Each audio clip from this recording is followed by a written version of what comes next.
الحمد لله الذي أنزل على عبده الكتاب ولم يجعل له عوجا. الحمد لله نحمده ونستعينه ونؤمن به ونتوكل عليه ونعوذ بالله من شرور أنفسنا ومن سيئات أعمالنا. من يهده الله فلا مضل له ومن يضلله فلا هادي له. وأشهد أن لا إله إلا الله وحده لا شريك له وأشهد أن محمدا عبده ورسوله أرسله بالهدى ودين الحق ليظهره على الدين كله ولو كره المشركون. اللهم صل على محمد وعلى آل محمد كما صليت على إبراهيم وعلى آل إبراهيم.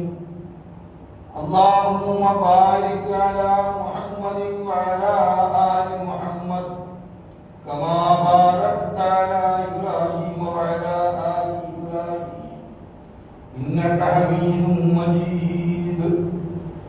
أما بعد فإن خير الحديث كتاب الله وخير الهدي هدي محمد صلى الله عليه وسلم وشر الأمور محدثاتها وكل محدثة بدعة وكل بدعة ضلالة وكل ضلالة في النار. أيها الإخوان والأخوات، أوصيكم وإياي أولا بتقوى الله. أما سمعتم قول الله عز وجل: ومن يتق الله يجعل له مخرجا ويرزقه من حيث لا يحتسب ومن يتوكل على الله فهو حسبه إن الله بالغ أمره قد جعل الله لكل شيء قدرا. وقد قال النبي صلى الله عليه وسلم: اتق الله حيثما كنت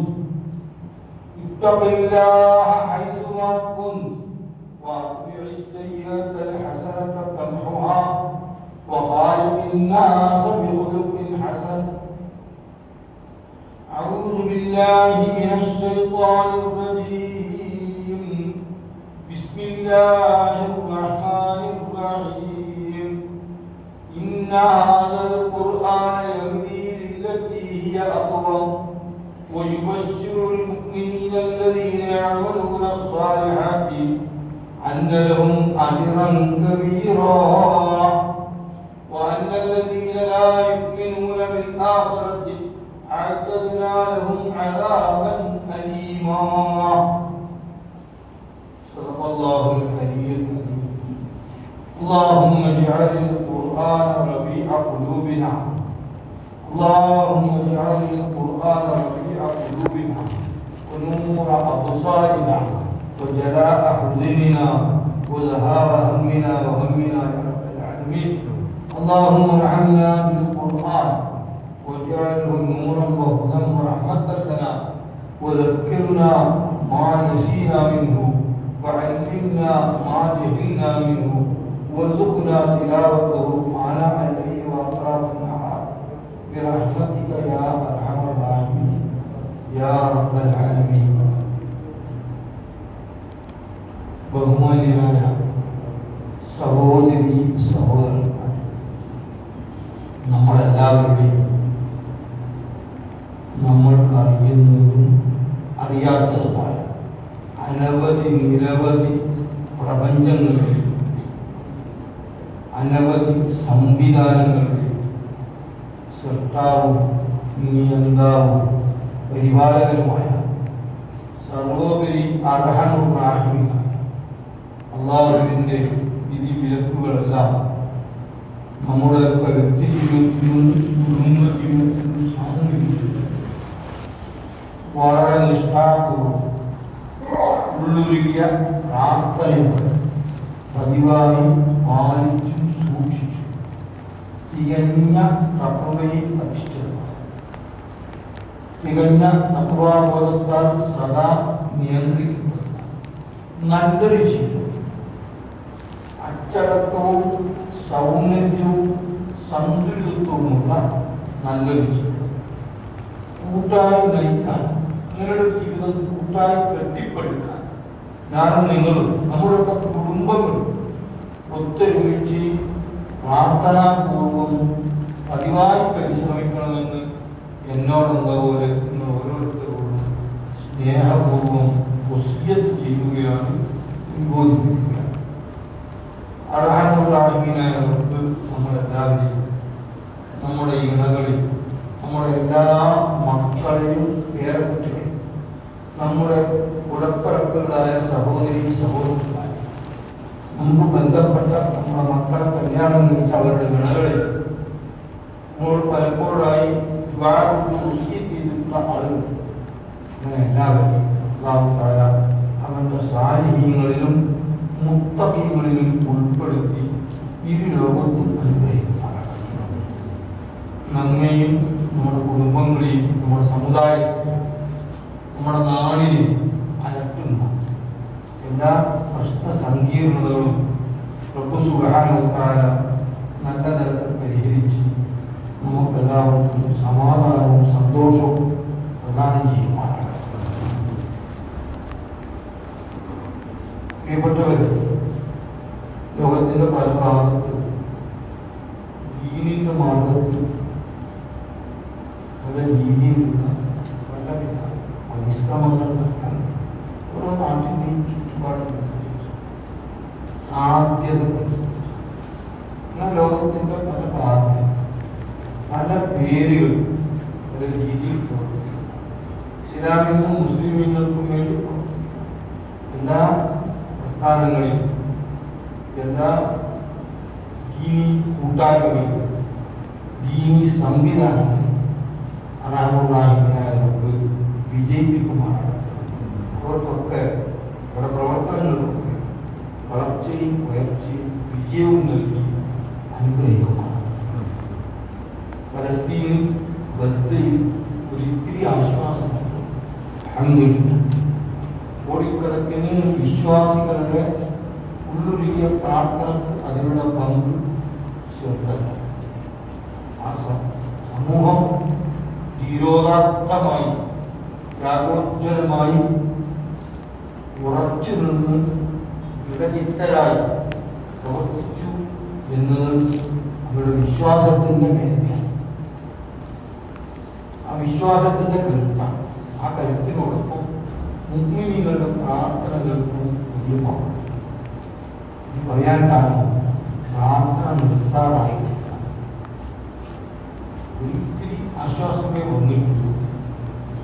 കുതന്ത്രങ്ങളും കുത്തിത്തിരിപ്പുകളും ചതിപ്രയോഗങ്ങളും ഒന്ന് പലപ്പോഴായിട്ടുണ്ടായിട്ടുള്ളത് കൊണ്ട് ഇനിയുണ്ടായില്ല. കൂടാതെ ഫലസ്തീനുകളെ, ഗസ നിവാസികളെ ഭിന്നിപ്പിച്ച് അവർക്കിടയിൽ ആഭ്യന്തര സംഘടന ഉണ്ടാക്കാനുള്ള യുക്തിയും ഉത്സുകവും ഉണ്ടായിട്ടില്ലെങ്കിൽ അതിശയം. അർഹമുറാഹിമീനായ റബ്ബ് ഫലസ്തീനിലെ ജനതയ്ക്ക്, ഗസ നിവാസികൾക്ക് അനുഗ്രഹങ്ങൾ ചെയ്യുമാറാകട്ടെ. അവരെ എല്ലാ വിധ ഉപദ്രവങ്ങളിൽ നിന്നും കുതന്ത്രങ്ങളിൽ നിന്നും അല്ലാഹു തആല കാത്തുരക്ഷിക്കുമാറാകട്ടെ. പുതിയ സൂറത്ത് ഇസ്രായിലെ 9ഉം 10ഉം ആയത്തുകൾ പ്രാരംഭം. നമ്മളൊക്കെ മുഅ്മിനീങ്ങൾ, നമ്മുടെ ഈമാൻ എത്രമാത്രം പ്രബലമാണ്, ഉള്ളുറപ്പുള്ളതാണ് എന്നത് നമ്മളൊക്കെ പരിശോധിക്കും. അൽഹംദുലില്ലാഹ്, ഈ വൃത്തത്തിൽ നമ്മളുണ്ട്. അൽഹംദുലില്ലാഹ്. പക്ഷെ നമ്മുടെ ഈമാനിന്റെ ഉള്ളുറപ്പ് അടിക്കടി സ്വയം പരിശോധിക്കും. അല്ലാഹു തആല നമ്മുടെ ഈമാനിനെ പൂർണ്ണമാക്കി തരുമാറാണ്. ഈമാനിനെ ഉറപ്പിക്കുന്ന വിഷയത്തിൽ, ഈമാൻ എന്ന് പറഞ്ഞാൽ വിശ്വസിക്കേണ്ട കാര്യങ്ങളിലെല്ലാം മുറപ്രകാരം അടിയുറച്ച് വിശ്വസിച്ച് തദടിസ്ഥാനത്തിൽ കർമ്മങ്ങൾ അനുഷ്ഠിക്കലാണ് ഈമാൻ. കർമ്മത്തിന്റെ അഭാവത്തിൽ ഈമാനില്ല. അത്തരം നിലപാട് കർമ്മശൂന്യമായ നിലയിൽ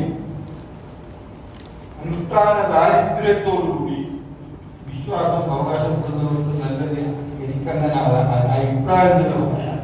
വിശ്വാസം അതൊരു അഭിപ്രായം പറയും. അഭിപ്രായം പറയുമ്പോൾ ചിലപ്പോൾ അങ്ങോട്ടും ഇങ്ങോട്ടും കാണും. വിശ്വാസം എന്ന് പറഞ്ഞാൽ ലവലേശം കളങ്കമില്ലാത്ത നിലക്ക് ഉള്ളുറപ്പോടെ സദാ ഒരു നിലപാട് സ്വീകരിക്കലാണ്. വിശ്വസിക്കേണ്ട കാര്യങ്ങൾ ഞാനത് ഈമാൻ കാര്യങ്ങളൊക്കെ മറ്റൊരിക്കൽ പറയാം. വിശ്വസിക്കേണ്ട കാര്യങ്ങളിൽ സുപ്രധാനമായ ഒന്നാണ് വേദഗ്രന്ഥത്തിൽ, വിശിഷ്യ അന്തിമ വേദഗ്രന്ഥമായ പരിശുദ്ധ ഖുർആനിലുള്ള വിശദവും പൂർണ്ണവുമായ വിശ്വാസം. മൊത്തത്തിൽ ഖുർആൻ നല്ലൊരു ഗ്രന്ഥമാണ്. അതന്ന് പണ്ട് അറബിയിൽ മക്കത്ത് മുഹമ്മദ് നബി സല്ലല്ലാഹു അലൈഹി വസല്ലം ഇറങ്ങിയതാണ് എന്നും മറ്റും കുറെ വിവരങ്ങളുണ്ട്. അതൊക്കെ നല്ലതാണ്. അതിലാണ് എന്താണ് ഖുർആൻ? ഖുർആൻ ആണ് നബിയുടെ മെസ്സേജ്. നബിക്ക് റസൂൽ എന്താണ്? റസൂൽ എന്നതിന് അർത്ഥം ദൂതൻ. ഇംഗ്ലീഷിൽ പറയുകയാണെങ്കിൽ നമ്മുടെ കുട്ടിയുടെ ഇംഗ്ലീഷ് മീഡിയമാണ്. മെസ്സഞ്ചർ. മെസ്സഞ്ചർ കൊണ്ടുവന്ന മെസ്സേജ് ആണ് മെസ്സഞ്ചർ. അന്ത്യപ്രവാചകനായ മുഹമ്മദ് മുസ്തഫ സല്ലല്ലാഹു അലൈഹി വസല്ലം അദ്ദേഹം കൊണ്ടുവന്ന മെസ്സേജ് അത് ഖുർആനാണ്. ഖുർആൻ മാത്രം. അത് കേവലം ഒരു ഗ്രന്ഥമല്ല, അത് കാലാതിവർത്തിയായ അത്യത്ഭുത മഹാഗ്രന്ഥമാണ്. വിശേഷണങ്ങൾ അപര്യാപ്തമാണ്. ഖുർആനെ ഗ്ലോറിഫൈ ചെയ്യാൻ നമ്മുടെ ഭാഷയിൽ ഉപയോഗിക്കുന്ന പദാർത്ഥങ്ങളെല്ലാം ഇൻസഫിഷ്യന്റ് ആണ്, അപര്യാപ്തമാണ്. സ്ഥാപിക്കുന്നത്ര പറയുന്നു കാലാതിവർത്തിയായ അത്യത്ഭുത മഹാഗ്രന്ഥമാണ്. സ്റ്റാൻഡിങ് മിറക്കിളാണ്. സ്റ്റാൻഡിങ് മിറക്കിൾ എന്നും അതൊരു മിറക്കിളാണ്. അപ്പൊ ഈ ഖുർആനെ നമ്മൾ എന്ത് സമീപനം സ്വീകരിക്കുന്നു എന്നതാണ് നമ്മുടെ വിശ്വാസത്തിന്റെ കരുത്ത് പരിശോധിക്കാനുള്ള ഒരു മാനദണ്ഡം, ഒരളവ്. ഖുർആനെ നമ്മൾ ആദരിക്കുന്നു, നല്ലതാണ്. ഖുർആനെ അനാദരിക്കുന്നവരോട് നമ്മൾ വെറുപ്പ് പുലർത്തുന്നു, വേണ്ടതാണ്. ഖുർആൻ ആരെങ്കിലും അനാദരിക്കുന്നുണ്ടെങ്കിൽ അവരോട് നമുക്ക് വെറുപ്പാണ്. ഖുർആൻ കൊണ്ടുവന്നു എന്നതാണ് മുഹമ്മദ് മുസ്തഫ സല്ലല്ലാഹു അലൈഹി വസല്ലമിന്റെ മുഖ്യ. ആ നബിയെ ആരെങ്കിലും പുച്ഛിക്കുന്നുണ്ടെങ്കിൽ, ആരെങ്കിലും ബോധപൂർവ്വം കരുതിക്കൂട്ടി ഇകഴ്ത്തുന്നുണ്ടെങ്കിൽ അവരെയും നമ്മൾ വെറുക്കണം, വെറുക്കണമാണ്.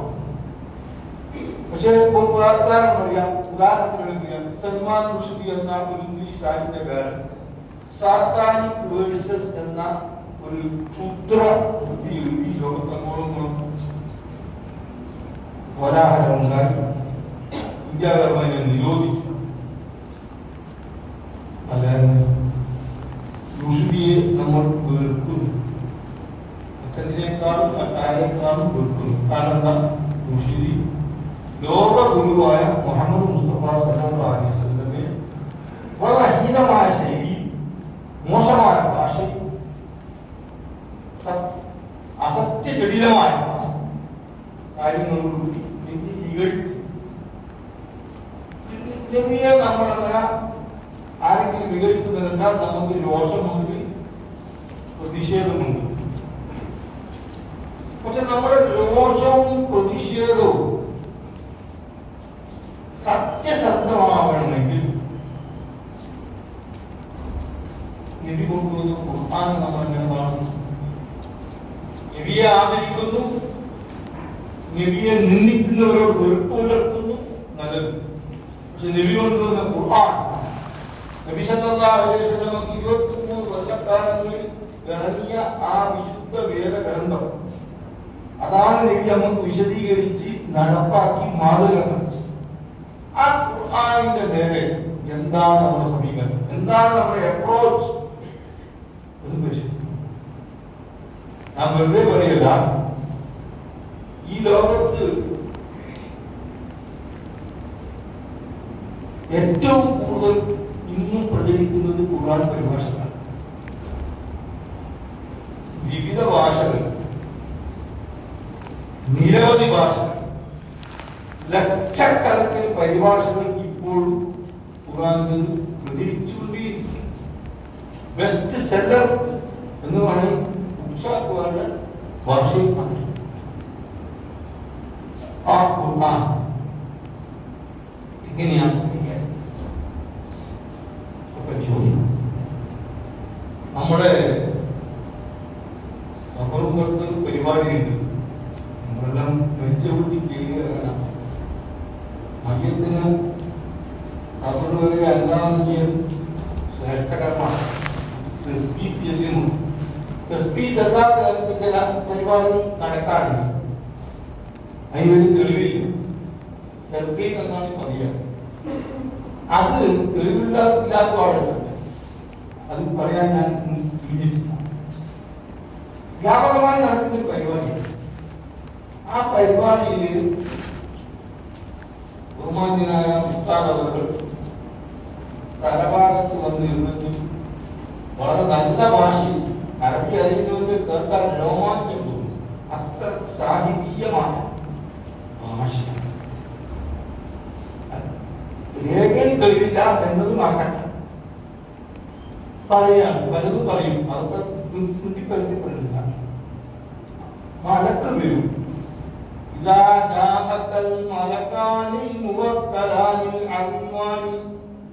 നിന്റെ കാര്യത്തിൽ അല്ലാഹു തആല ചുമതലപ്പെടുത്തിയ ഭയങ്കരന്മാരായ രണ്ട് മാലക്കുകൾ എന്നിട്ട് ഇതിനെ ഉണർത്തും, എന്നിട്ട് ഇതിനെ ഇരുത്തും, എന്നിട്ട് ചില ചോദ്യങ്ങൾ.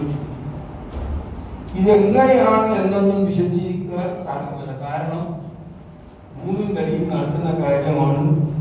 അത് ഒരാളും ഇങ്ങോട്ടും ഇങ്ങോട്ടും അറിയിച്ചിട്ടില്ല. എന്നാൽ ഇതൊക്കെ നടക്കുമെന്നത് ഹദീസിലുള്ള, ഇങ്ങനെ പറഞ്ഞു കൊടുക്കണോ എന്നതിലേ നടക്കുള്ളൂ. ഇതൊക്കെ നടക്കും. അവരും അനുസൃതമാക്കുന്നു. ഇങ്ങനെ മലക്ക് വന്നു ചോദിക്കുമ്പോ പല ചോദ്യമുണ്ട്. മർറബ്ബുക വമാ ദീനുക വമൻ നബിയുക വമാ ഇമാമുക വമൻ ഇഖ്വാനുക വമാ ഖിബലതുക. ചോദ്യങ്ങൾ അടിസ്ഥാനപരമായ പല കാര്യങ്ങൾ ചോദിക്കും. അപ്പൊ നീ പറയണം. ആര് പറയണം? അവരാണ് പറയണം. അത് പറഞ്ഞു കൊടുക്കണം. ചോദ്യോത്തരം പറഞ്ഞു കൊടുത്താൽ വല്ല ഫലം ഉണ്ടാവുമെന്ന് എന്നോട് ചോദിച്ചു. അവിടെ നീ പറയണം.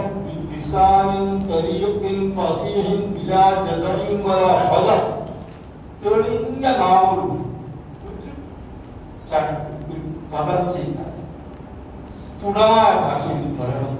അല്ലാഹു മുഹമ്മദുൻ നബി വൽ കഅബത്തു ഖിബ്ലതി വൽ ഖുർആനു ഇമാമി വൽ മുഅ്മിനൂന ഇഖ്വാനി. ഒക്കെ നമ്മൾ നിലപാടാണ്. ജീവിതത്തിലുടനീളം നമ്മൾ അങ്ങനെ നിലപാട് നിഷ്ഠാപൂർവ്വം പുലർത്തിയിട്ടുണ്ടെങ്കിലേ പറയാൻ കഴിയുള്ളൂ. ഇവിടുന്ന് പറഞ്ഞു കൊടുത്തോട് പറയണമെന്നില്ല. പറഞ്ഞു കൊടുക്കുന്നവർ അവർ ആചാരം നടത്തുകയാണ്. അത് നമ്മുടെ വിഷയം. പക്ഷെ ഇത് സംഭവമാണ്. ഇങ്ങനെ ചില സംഗതികൾ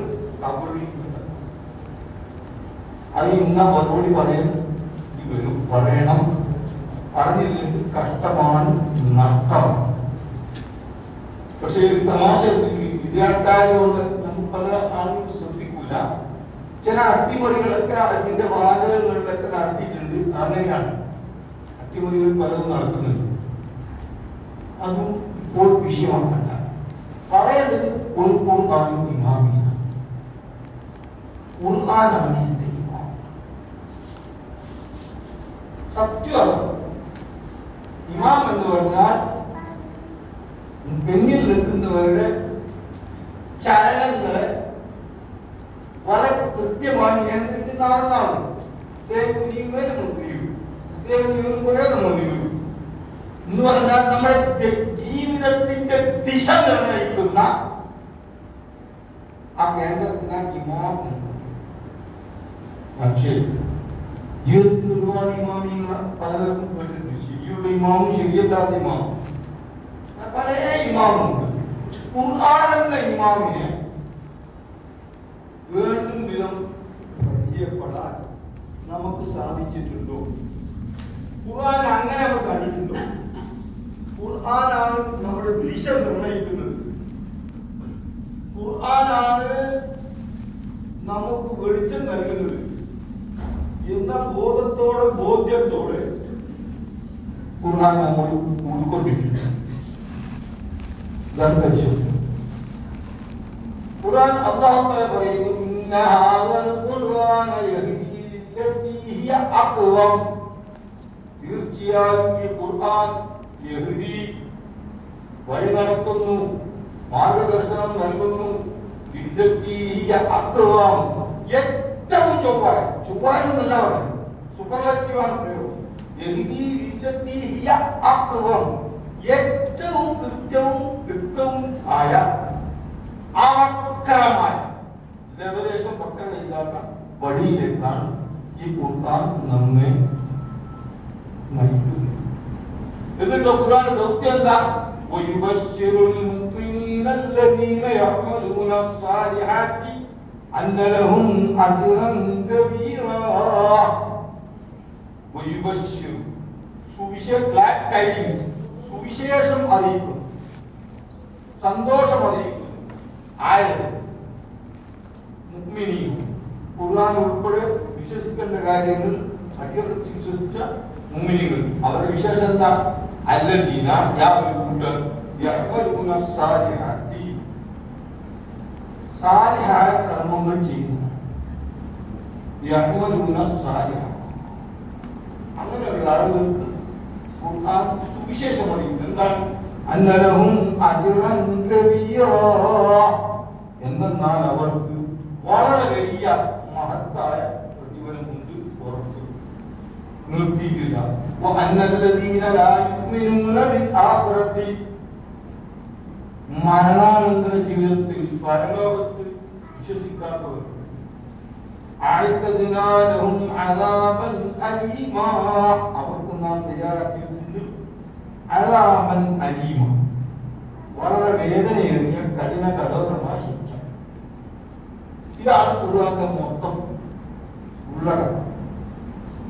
സത്യവിശ്വാസവും സൽക്കർമ്മവും ഉള്ളവർക്ക് സന്തോഷം, അതില്ലാതെ പരലോകത്തെ നിഷേധിച്ച് ജീവിക്കുന്നവർക്ക് ശക്തമായ താക്കീത്. ഈ ആവശ്യത്തിന് ഖുർആൻ ഒരുപാട് കാര്യങ്ങൾ പറഞ്ഞിട്ടുണ്ട്. ആവശ്യമില്ല നമുക്ക് ഹിദായത്ത്, ഗൈഡൻസ്, മാർഗദർശനം, അത് കൃത്യമായി വ്യക്തമായി വിശദമായി മനസ്സിലാക്കി തരാൻ ഒരുപാട് കാര്യങ്ങൾ ഖുർആനിലുണ്ട്. ശാസ്ത്രമുണ്ട്, ചരിത്രമുണ്ട്, തത്വചിന്തയുണ്ട്, അങ്ങനെ പലതുമുണ്ട്. പക്ഷെ ഇതിനൊന്നുമല്ല ഖുർആൻ നടത്തിയത്. ശാസ്ത്ര കാര്യങ്ങൾ പരാമർശിക്കാനുമല്ല, അല്ലെങ്കിൽ മറ്റെന്തെങ്കിലും പരാമർശിക്കാനല്ല. സന്മാർഗം, ഋജുവായ അവക്രമായ ജീവിത സരണി എന്താണ്, എങ്ങനെയാണ് എന്ന് മനസ്സിലാക്കി തന്നാണ് ഖുർആന്റെ പണി. തഥാവിശ്വാസം പലതും പറഞ്ഞിട്ടുണ്ട്, ചരിത്രം പറഞ്ഞിട്ടുണ്ട്. ഖുർആൻ അങ്ങനെ എന്തെല്ലാം വന്നിട്ടുണ്ടോ അത് സത്യശുദ്ധം തന്നെയാണ്. ഖുർആൻ അങ്ങനെ എന്തെല്ലാം വന്നിട്ടുണ്ടോ അതൊക്കെ സത്യശുദ്ധം തന്നെയാണ്. പക്ഷെ അതിനുള്ള ഖുർആൻ ചരിത്രം പഠിക്കാനല്ല, ഖുർആൻ ചരിത്രത്തെ വികസിപ്പിച്ച് പഠിക്കണം. ഖുർആൻ തന്ന ശാസ്ത്ര സൂചനകളെ വികസിപ്പിച്ച് പഠിക്കണം. നല്ല വേണ്ടത് എന്നല്ല ഈമാനും അമലു സ്വാലിഹാത്ത്. അമലു സ്വാലിഹാത്ത് എന്താ ഞാൻ മറ്റൊരു വിശദീകരിക്കും. സൽക്കർമ്മം എന്നാണ് ലളിതമായ പരിഭാഷ. ആ പരിഭാഷ അപര്യാപ്തമാണ്, അപര്യാപ്തമാണ്. ഇപ്പൊ പ്രിയപ്പെട്ടവര് ഖുർആന്റെ വിഷയത്തിൽ മക്കളെ കൊണ്ടുണ്ട് എന്തെല്ലാം പഠിക്കുന്നത്, എന്തെല്ലാം പഠിപ്പിക്കുന്നത്, പഠിക്കണം കേട്ടോ, മനസ്സിരുത്തി പഠിക്കണം, പരീക്ഷ പാസ്സാണ്. പക്ഷെ ഇതെല്ലാം നമ്മൾ ജീവിതത്തിൽ ഉപയോഗിക്കാനിടയില്ല. ആൾജിബ്ര പഠിച്ചിട്ടുണ്ട് ഞാൻ. എന്താ പഠിച്ചത്? a+b whole square is equal to a square plus 2ab plus b square. ഇത് ഞാൻ എൻ്റെ 55 കൊല്ലം മുമ്പ് പഠിച്ചതാണ്. എനിക്ക് എന്തെങ്കിലും ഉപയോഗമുണ്ട് ഇപ്പോൾ? പ്രത്യേകിച്ച് വലിയ ഉപയോഗമൊന്നും. എനിക്ക് പഠിച്ചത് മോശമൊന്നുമല്ല, ഉപയോഗം. എന്നാൽ ഖുർആനിലൂടെ നമ്മൾ പഠിക്കുന്നത്, ഖുർആന്റെ വെളിച്ചത്തിൽ നമ്മൾ പരിശീലിക്കുന്നത്, അത് ആജീവനാന്തം മാത്രമല്ല, ഈ ജീവിതത്തിനപ്പുറത്തും നമുക്ക് ഏറെ ഉപയോഗപ്പെടും. അതുകൊണ്ട് ഞാൻ എൻ്റെ രക്ഷിതാക്കളോടും ഒപ്പം എൻ്റെ മുമ്പിലുള്ള വിദ്യാർത്ഥി സുഹൃത്തുക്കളോട് പറയാണ്, ഖുർആൻ നിങ്ങൾ ഗൗരവത്തിൽ പഠിക്കണം. ഇപ്പം ഖുർആൻ പഠിക്കാത്തവർക്ക് അള്ളാഹുവിന്റെ വലിയ ശിക്ഷയാണ്. അത് പറയാനെടുക്കാൻ പറ്റില്ല. ആക്സസ്, ഈസിലി ആക്സസ്, ഏറ്റവും വേഗം ഖുർആനിലേക്ക് പോകാനുള്ള ഒരുപാട് വഴികൾ. വിരൽ തുമ്പിലാണ് ഖുർആൻ. ഈ കമ്പ്യൂട്ടർ യുഗത്തിൽ വിരൽ തുമ്പിലാണ് ഖുർആൻ. ആ ഖുർആനെ തഖ്വയോടുകൂടി, ഞാൻ അടിവരയിടുന്നു, തഖ്വയോടുകൂടി പഠിക്കാൻ ആധുനിക സൗകര്യങ്ങൾ ഉപയോഗപ്പെടുത്തണം. ഒരുപാട് കാര്യങ്ങൾ. അതൊരു പുതുവയുടെ പരിമിതിയിൽ ഒതുങ്ങുന്നില്ല. ഖുർആൻ എന്താ? ഏതാ ഖുർആൻ? തമ്മിൽ പണ്ട് ഇന്നത്തെ സൂറത്തുൽ ഖമർ, അതില് മക്കത്തറിയ സൂറത്ത് 4 പ്രാവശ്യം ഒരായത്താവും ആവർത്തിച്ചു. എന്താണ്? വലഖദ് യസ്സർനൽ ഖുർആന ലിദ്ദിക്രി ഫഹൽ മിൻ മുദ്ദക്കിർ. 4 പ്രാവശ്യം ഒരൊറ്റ സൂറത്ത്. ആവർത്തനം വെറും നേരം പോക്കില്ല. വിഷയത്തിന്റെ അതീവ ഗൗരവം, അതീവ പ്രാധാന്യം. അല്ലാഹു തആല പറയാൻ, ഖുർആൻ ഇറക്കിയ റബ്ബ് പറയാൻ, വലഖദ് യസ്സർനൽ ഖുർആന ലിദ്ദിക്ർ. തീർച്ചയായും ഖുർആൻ നാം ലളിതവും സരളവുമാക്കിയിരിക്കുന്നു. ലിദ്ദിക്രി, വിചിന്തനത്തിന്, വിശകലനത്തിന്. ഫഹൽ മിൻ മുദ്ദക്കിർ, വല്ല വിചിന്തകനും ഉണ്ടോ? അപ്പോ ഖുർആൻ എന്ന് പറഞ്ഞാൽ അറബിയുള്ളതിനെ ഖുർആൻ പറയും. ഖുർആനിൽ തന്നെ പലതരത്തിലായിട്ട് ഖുർആൻ അറബിയൻ എന്ന് പറഞ്ഞിട്ടുണ്ട്. അറബിയിലുള്ളതേ ഖുർആനാവും, ബാക്കിയൊന്നും ഖുർആനല്ല. ഖുർആന്റെ പരിഭാഷ സാമാന്യം ബന്ധകാരം. ഇപ്പോഴും വരില്ല ഉപ്പിലിട്ടത്. വരുമോ? ഉപ്പ് തന്നെ വേണം. ഉപ്പ് നെല്ലിക്ക ചോറ് കൊണ്ടിട്ടാൽ ചോറിന് ഉപ്പാവില്ല. ഉപ്പോളം വരില്ല ഉപ്പിലിട്ടത്. പരിഭാഷകൾ നല്ലതാണ്, ഉപയോഗപ്പെടുത്താവുന്നതാണ്. എനിക്ക് നിങ്ങളോട് പറയാനുള്ളത്, ഖുർആന്റെ ഭാഷ നമ്മൾ പഠിക്കണം, നമ്മൾ പഠിപ്പിക്കണം. ഞാനൊക്കെ അങ്ങനെ പഠിക്കാൻ പറ്റാത്ത വേദനയുള്ള ആളാണ്. അതിനുള്ള പ്രായശ്ചിത്തം എന്ന് നിൽക്കാം. ഒരാൾക്ക് അവർക്ക് വേറെ പറ്റുന്നത് അതാണ് ഉത്തരവാദപ്പെട്ട ആളുകൾ ചെയ്യുന്നത്. ഖുർആന്റെ ഭാഷ അതീവ ലളിതമാണ്. കാരണം ഒന്നല്ലേ പറഞ്ഞത്, ഖുർആനെ നാം അതീവ ലളിതമാക്കിയിരിക്കുന്നു വിചിന്തനത്തിനും വിശകലനത്തിനും എന്ന് ആര് പറഞ്ഞു? അല്ലാഹു പറഞ്ഞു, തെറ്റൂല എന്ന് പറഞ്ഞാൽ ഖുർആന്റെ ഭാഷയിൽ ലളിതമാണ്. ഖുർആന്റെ ഭാഷയിൽ ലളിതമാണ്. പഠിപ്പിക്കുന്നിടത്ത് ഒരു അപാകത ഉണ്ടെങ്കിൽ അത് സങ്കീർണമാവും. അടിസ്ഥാനപരമായി ലളിതമാണ്. പല കാര്യങ്ങളും പഠിക്കുന്നതിന് ഞാൻ തള്ളിപ്പറയില്ല. പക്ഷെ ഒപ്പം രക്ഷിതാക്കൾ മക്കളെ ഖുർആൻ പഠിപ്പിക്കാൻ, ഒപ്പം ഖുർആന്റെ ഭാഷ പഠിപ്പിക്കാൻ ഗൗരവവും ശ്രമിക്കണമെന്ന് ഉത്ബോധിപ്പിച്ചുകൊണ്ട് തൽക്കാലം ഈ വർത്താനം ഇവിടെ നിർത്തുന്നു. അല്ലാഹു തആല വിശുദ്ധ ഖുർആൻ അനുകൂലമായി സാക്ഷി നിൽക്കുന്ന മഹാഭാഗ്യവാന്മാർ നമ്മളെല്ലാവരെയും നമ്മുടെ പ്രിയപ്പെട്ട മാതാപിതാക്കളെയും നമ്മളെ മക്കളെയും കുടപ്പുറപ്പുകളൊക്കെ ഉൾപ്പെടുത്തി അനുഗ്രഹിക്കുമാണ്.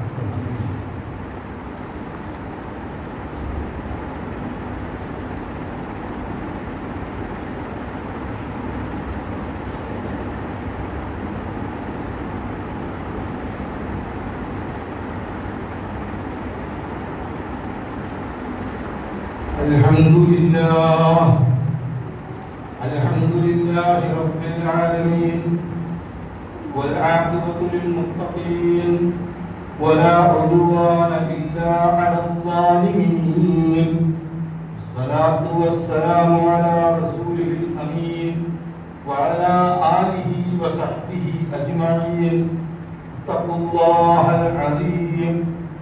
പ്രിയപ്പെട്ടവരെ, അല്ലാഹുവിന്റെ വിധി വിലക്കുകളെല്ലാം യഥാവിധി പാലിച്ചുകൊണ്ട് കൂടുതൽ കൂടുതൽ സൽക്കർമ്മങ്ങൾ ആത്മാർത്ഥമായി അനുഷ്ഠിച്ചുകൊണ്ട് തികഞ്ഞ തത്വയിൽ അധിഷ്ഠിതമായ ഒരു നല്ല ജീവിതം കൂട്ടായി കെട്ടിപ്പടുക്കാൻ ഞാനും നിങ്ങളും നമ്മുടെ കുടുംബങ്ങളും ഒത്തൊരുമിച്ച് പതിവായി പരിശ്രമിക്കണമെന്ന് ഒരിക്കൽ കൂടി സ്നേഹപൂർവ്വം മാറ്റുകയാണ്. ഖുർആൻ പഠിക്കുക, പഠിപ്പിക്കുക, അതിൽ തഥാവിശ്വാത്ത ഖുർആന്റെ ഭാഷ പഠിക്കുക. ലോകത്ത് കഅബാലയത്തിന് ഒരു സ്ഥാനമുണ്ടല്ലോ, ഇല്ലേ?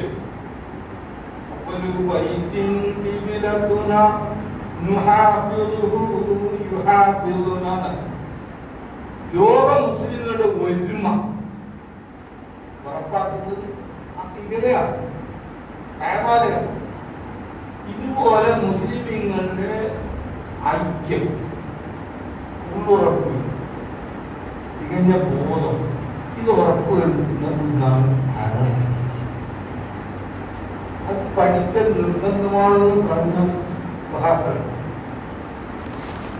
നമ്മളത് അക്ഷരമാല പഠിപ്പിക്കുന്നു, അക്ഷരമാലകൾ കുട്ടി വായിക്കാൻ പഠിപ്പിക്കുന്നിടത്ത് നിർത്തിക്കളഞ്ഞു. അത് പഠിക്കണം, കുട്ടി വായിക്കാനും പഠിക്കണം. ഭാഷാ നിയമങ്ങളും പദാവലികളുടെ അർത്ഥങ്ങളും കൂടി പഠിച്ചെങ്കിൽ ഈ കമ്പ്യൂട്ടർ യുഗത്തിൽ ആലിമീങ്ങൾ പറയുന്നു ഏതാണ്ട് 400 പദങ്ങളുടെ അർത്ഥം നല്ല രീതിയിൽ ഉൾക്കൊണ്ടാൽ ഒരു സാധാരണക്കാരന് ഖുർആൻ ഓതുമ്പോൾ നന്നായി അർത്ഥം ഗ്രഹിക്കാൻ. അപ്പോൾ ഈ കമ്പ്യൂട്ടർ യുഗത്തിൽ വിരൽ തുമ്പിൽ ഖുർആൻ ഉള്ളപ്പോൾ നമ്മുടെ മക്കൾ ഖുർആൻ അറിയാതെ പോയിട്ടുണ്ടെങ്കിൽ നമ്മൾ ഖുർആനിന് മറുപടി കൊടുക്കണം. എല്ലാം വീട്ടിലുണ്ടല്ലോ, ലാപ്ടോപ്പും ഡെസ്ക്ടോപ്പും ഇതെല്ലാം അറിഞ്ഞില്ലേ? അത് ചോദിക്കുമല്ലോ. നമുക്ക് നൽകപ്പെട്ട സകല സംവിധാനങ്ങളെ പറ്റിയും സൗകര്യങ്ങളെ പറ്റിയും അത് ചോദിക്കും. അതിന്റെ വെളിച്ചത്തിലാ ചോദ്യം ചെയ്യാം, ഒഴിവ് കഴിവില്ല. അതുകൊണ്ട് ഖുർആന്റെ ഭാഷ പഠിക്കാൻ ഖുർആൻ പഠിപ്പിക്കാം, തീവ്രമായ ശ്രദ്ധയിൽ. എന്നല്ല, ഈ ബഹുസ്വര സമൂഹത്തിൽ നമ്മുടെ വ്യക്തിത്വം കാത്തു സൂക്ഷിക്കണമെങ്കിൽ ഖുർആനിനെ മുറുകെ പിടിച്ചുകൊണ്ട് ഹബീബുല്ലാഹിൽ മതീൻ, അല്ലാഹുവിന്റെ പരിശുദ്ധമായ ഭാഷ, അതാണ് ഖുർആൻ. ആ ഖുർആനെ തഖ്വയോടുകൂടി മുറുകെ പിടിക്കാൻ കഴിയണമെങ്കിൽ ഖുർആന്റെ ഭാഷ. നമ്മുടെ മതവിദ്യാഭ്യാസത്തിൽ അതിന് കുറെ കൂടി പ്രാധാന്യമുണ്ട്. കാരണം ഒരാൾക്ക് അറബി തിരിയാൻ സാധിച്ചാൽ മാസ്റ്റർ കീ കിട്ടിയ പോലെയാണ്, എല്ലാ കുട്ടും തുറക്കത്തില്ല. അപ്പൊ അതിന് ശ്രദ്ധ വേണം. രണ്ടാമതൊരു കാര്യം കൂടി, ഞാനും നിങ്ങളൊക്കെ താജ്മഹൽ ഉണ്ടാക്കിയത് ഷാജഹാനാണ്, മറ്റേത് ചെങ്കോട്ട ഉണ്ടാക്കിയതാണ് പോലെ പറയും. ഇപ്പോൾ 1ാം ക്ലാസ്സിൽ ചേരുന്ന ഇന്ത്യയിലെ പല കുട്ടികളും ഇനി അവർ താജ്മഹൽ ഉണ്ടെന്നോ ഇല്ലെങ്കിൽ ഉണ്ടാക്കിയതാണോ ചെയ്യും. ഇന്ത്യയിൽ ഏറ്റവും നല്ല കാലം ഏതാന്ന് ചോദിച്ചാൽ കണക്കിന്റെ അടിസ്ഥാനത്തിൽ മുഗളന്മാർ ഭരിച്ചതാണ്. ഇന്ത്യയിൽ ഏറ്റവും സുഭിക്ഷാവസ്ഥ ഉണ്ടായിരുന്നത് വിശാലമായ ഒരു ഇന്ത്യ ഒറ്റക്കെട്ടായി നിലനിന്നത് ഔറംഗസീബിനെ പോലത്തെ ആളുകൾ. അതൊക്കെ അട്ടിമറിയാണ് ഇല്ലാതാകുന്നത് മാത്രമല്ല വക്രീകരണങ്ങൾക്ക് വിധേയമാക്കാൻ പോവുകയാണ്. ഞാൻ ഉത്തരവാദിത്ത ബോധത്തോടുകൂടി ഈ മിമ്പറിൽ നിന്ന് സമൂഹത്തോട് സമുദായത്തോട് പറയുകയാണ്, നമ്മുടെ മദ്രസകളിൽ ഇന്ത്യൻ മുസ്ലിങ്ങളുടെ സത്യശുദ്ധമായ ചരിത്രം പഠിപ്പിക്കാനുള്ള ശ്രദ്ധയും ശ്രമവും വേണം. ഇങ്ങനെ എന്നോ തീരുമാനിച്ച സിലബസിൽ പോലെ മാറ്റങ്ങൾക്കനുസരിച്ച് നമ്മൾ മാറണം. അല്ലാഹുവിന്റെ അനുഗ്രഹത്താൽ നമുക്ക് ആയിരക്കണക്കിന് പള്ളിയും മദ്രസകളും നമ്മുടേതായ സംവിധാനങ്ങൾ മഹല്ലുകളൊക്കെ ഉണ്ട്. ഇതൊക്കെ ഉപയോഗപ്പെടുത്തിക്കൊണ്ട് കാര്യങ്ങൾ കൃത്യമാക്കാൻ, വ്യക്തമാക്കാൻ, ഭദ്രമാക്കാൻ എല്ലാവരും ശ്രദ്ധിക്കണം. ഇക്കാര്യത്തിൽ പരസ്പരം ഉണർത്തണം. ഇന്ത്യൻ മുസ്ലിങ്ങളുടെ ചരിത്രം ഇസ്ലാമിന്റെ ചരിത്രത്തിന്റെ ഭാഗം. അപ്പൊ അതുകൊണ്ട് അക്കാര്യത്തിൽ കൂടി നിങ്ങൾ ശ്രദ്ധ ശ്രമിച്ചുകൊണ്ട് ഞാൻ എൻ്റെ ഈ വർത്തമാനം ഇവിടെ നിർത്തും. പ്രിയപ്പെട്ടവരെ, ഞാൻ ആവർത്തിക്കുന്നു, നമ്മുടെ മക്കൾക്ക് മതവിദ്യാഭ്യാസം നൽകുക എന്നത് അറബി പഠിപ്പിക്കുക എന്നതിന് മുൻതൂക്കം. ആരെന്ത് പറഞ്ഞു? അല്ലാഹുവിന്റെ ഖുർആന്റെ ഭാഷ മുസ്ലിം ലോകത്തെ ഒന്നിപ്പിക്കുന്ന ഭാഷയാണ്. എവിടെ പോയാലും അസ്സലാമു അലൈക്കും അറബി തന്നെ പറയാലോ. എവിടെ പോയാലും ബാങ്ക് കേട്ടാൽ ഏത് ഭാഷക്കാരും തിരിച്ചറിയാൻ കഴിയുന്നത് അറബിയിലായതുകൊണ്ടല്ലേ. ഒരു ചൈനക്കാരൻ ചൈനീസ് ഭാഷയിൽ ബാങ്ക് കൊടുത്താൽ അങ്ങനെ എല്ലാം പരിഭാഷ ആക്കിയാൽ സംഗതി അലങ്കോലപ്പെടും. പരിഭാഷകൾ നല്ലതാണ്, ആവശ്യത്തിന് വേണ്ടത്. മൂലം ഒറിജിനൽ അത് അറബിയിലാണ്. അല്ലാഹു നമ്മൾക്ക് ഉൾക്കാഴ്ചയും ഉള്ളുറപ്പും നൽകി നേർവഴിക്ക് നമ്മയും നമ്മുടെ മക്കളെ നയിക്കുമാണ്. اللهم اغفر للمؤمنين والمؤمنات والمسلمين والمسلمات الأحياء منهم والأموات إنك مجيب الدعوات يا قاضي الحاجات. اللهم يسر عسيرنا، اللهم يسر عسيرنا وسهل أمورنا وقض حوائجنا وحسن مرادنا وبلغ أعمالنا واشف أمراضنا وأمراض مرضانا. اللهم اشف أمراضنا وأمراض مرضانا وأد ديوننا واغفر ذنوبنا يا أرحم الراحمين. ربنا اغفر لنا ولإخواننا الذين سبقونا بالإيمان ولا تجعل في قلوبنا غلا للذين آمنوا ربنا إنك رؤوف